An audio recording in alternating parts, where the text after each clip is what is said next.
Russell Miller is Associate Professor of Law at Washington and Lee University and the editor of U.S. National Security, Intelligence, and Democracy, From the Church Committee to the War on Terror. Professor Miller discusses his book and explains the continuing relevance of the 1975 Intelligence Committee's work as debate continues over how to balance national security interests with the preservation of civil liberties. I think the most important lessons to be learned from the Church Committee, and that's really the core of the book, is to recall the historic significance of the Church Committee in our era.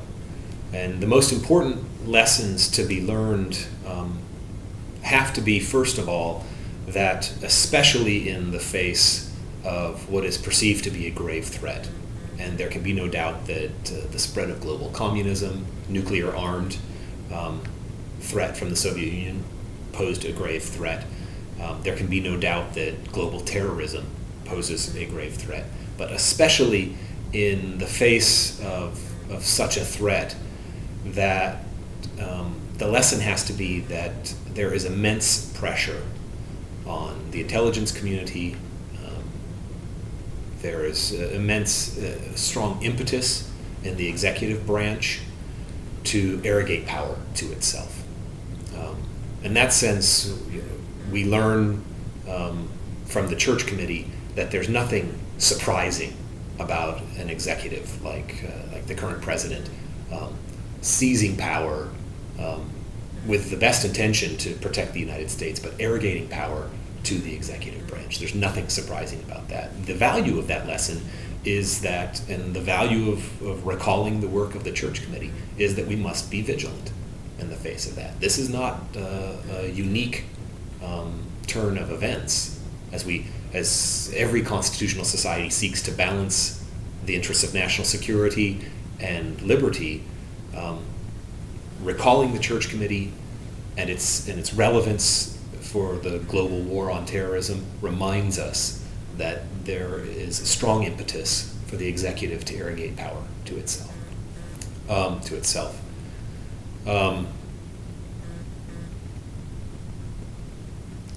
Another important lesson has to be that the powers that the executive takes for itself in the face of serious national security threats, unfortunately, tragically, are often used to undermine or discredit or betray what most of us regard as core and fundamental American principles and values.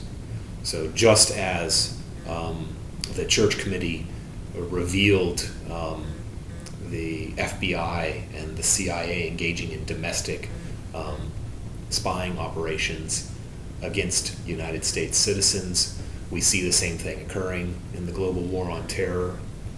The impetus to seize power is one lesson, but that those powers are often used to betray our fundamental principles is the other.